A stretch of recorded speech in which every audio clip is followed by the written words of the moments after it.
Hi hello welcome back to my channel. இன்றைக்கி நம்ம night டின்னருக்கு மேன்ச்சோ சூப் மேகி தான் பண்ணியிருந்தேன். டேஸ்ட்டு சூப்பராக இருக்கும். வாங்க எப்படி செய்கிறதுன்னு பார்க்கலாம். ஸ்டவ்வை பற்ற வைக்காமல் ஃபஸ்ட்டு ஒரு கிளாஸ் தண்ணி ஊற்றிட்டு அதில் இந்த மேன்ச்சோ சூப் மிக்ஸ் தான் வாங்கியிருந்தேன். நல்லா கட்டி இல்லாமல் கலந்து விட்டுக்கோங்க. கொஞ்சம் கூட கட்டி இருக்கக்கூடாது. இந்த டிஷ் நான் ஃபஸ்ட் டைம் சரி சூப் செய்யலான்னு செஞ்சுட்டு அதில் மேகி போட்டு சாப்பிட்டா எப்படி இருக்கும்னு ட்ரை பண்ணி பார்த்தேன். டேஸ்ட் ரொம்ப சூப்பராக இருந்துச்சு. ஸோ அதனால் என்னோடய பிரதருக்காக நான் இப்போ பண்ணிகிட்ருக்கேன். பாருங்கள், நல்லா கட்டி இல்லாமல் நல்லா கொதிக்கணும். ஒரு 5 நிமிஷம் கொதிச்சதுக்கப்புறம் நான் இன்றைக்கி இப்படியே நம்ம சூப்பில் பெப்பர் போட்டு குடிச்சிக்கலாம், நல்லாயிருக்கும். பட் எனக்கு மேகி போட்டு சாப்பிட்டா எப்படி இருக்கும்னு தோணுச்சு. நல்லா டேஸ்ட்டாக இருந்தாலும் திருப்பி நான் வீடியோ போட்டிருக்கேன். எப்பி நூடுல்ஸ் 10 ருபீஸ் பேக்கெட் 2 வாங்கியிருந்தேன். ஸோ அதை நல்லா அந்த மாதிரி பெருசாக போடாமல் சின்ன சின்னதாக கட் பண்ணி போட்டுக்கோங்க. அப்போ தான் நம்ம எடுத்து சாப்பிட்றதுக்கு ரொம்ப நல்லாயிருக்கும், சூப் மாதிரி. அதுக்கப்புறம் 2 பேக்கெட்ஸ் நான் போட்டுக்கிட்டேன் 2 பேருக்கு பண்ணுறதால. நல்லா பொடியாக பண்ணி நல்லா அந்த சூப்லேயே மிக்ஸ் பண்ணி விட்டுக்கோங்க. அவன் இன்னொரு பேக்கெட்டும் எனக்கு வேணும்னு கேட்டதால நான் எக்ஸ்ட்ரா ஒரு பேக்கெட் போட்டு இன்னொரு கிளாஸ் தண்ணி ஊற்றிக்கிட்டேன். நல்லா மிக்ஸ் பண்ணி விடுங்க. ஒரு 5 மினிட்ஸ் நல்லா கொதிக்கணும்.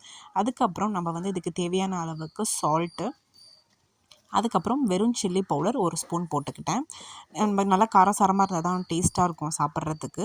நீங்கள் வெறும் சூப்பு மாதிரி ட்ரை பண்ணுறீங்கன்னா அதில் எதுவுமே போட வேணாம். பெப்பர் மட்டும் போட்டு இந்த பவுடரை மிக்ஸ் பண்ணி குடிச்சிட்டா போதும். நான் மேகி போடுறதால இது நல்லா இன்னும் நிறைய பவுடர்ஸ் ஆட் பண்ணிட்டேன். நான் எப்பி நூடுல்ஸ் போட்டதால் அதிலே இந்த மசாலாவையும் நான் இதில் ஆட் பண்ணிக்கிட்டேன். ட்ரஸ்ட் மீ, ரொம்ப சூப்பராக இருந்துச்சு. சுட சுட சாப்பிட்றதுக்கு நல்லா ஜூஸியாக சூப்பும் குடித்த மாதிரி இருந்துச்சு, மேகியும் சாப்பிட்ட மாதிரி இருந்துச்சு. 2 பேக்கெட் போடுறதால 2 மசாலாஸ் போட்டுக்கிட்டேன் நான். போட்டுட்டு நல்ல ஒரு மிக்ஸ் கொடுத்து விட்டுறேங்க. அதுக்கப்புறம் கொஞ்சமாக மஞ்சத்தூள் போட்டிருக்கேன். ஒரு நல்ல மசாலா மாதிரி இருக்கும். சூப்பராக சூப் மாதிரியும் இருந்துச்சு, நல்லா நம்ம மேகி பண்ணி சாப்பிடுவோம்ல அந்த மாதிரியும் இருந்தது. டேஸ்ட்டு சூப்பராக இருந்தது. யாருக்கெல்லாம் மேன்ச்சோ சூப்ஸ் பிடிக்குமோ அவங்க இதை ட்ரை பண்ணிக்கோங்க. நான் எக்ஸ்ட்ராவாக இன்னும் ஸ்பைசிக்கு டாப் ரமன் எங்கள் அம்மா அப்பாக்காக பண்ணியிருந்தேன். அதுலேருந்து ஒரு மசாலா எடுத்து இதில் போட்டேன்.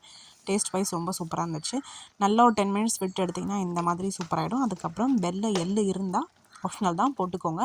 அதையும் போட்டு நல்ல ஒரு மிக்ஸ் கொடுத்து கருவேப்பிலை தூவி கொடுத்து பாருங்கள். டேஸ்ட் அவ்வளோ சூப்பராக இருக்கும். நல்ல சூப் மாதிரி நம்ம எடுத்து அந்த மேகியை சாப்பிட்லாம். அவ்வளோ ஒரு டேஸ்டியானது. இந்த டிஷ்ஷை இதே மாதிரி நீங்கள் ட்ரை பண்ணி பார்த்துட்டு டேஸ்ட் எப்படி சொல்லிட்டு கமெண்ட் பண்ணுங்கள். நல்லா இந்த குளிருக்கு சூப்பராக இருந்துச்சு சாப்பிட்றதுக்கு. தேங்க்ஸ் ஃபார் வாட்சிங். தேங்க்யூ.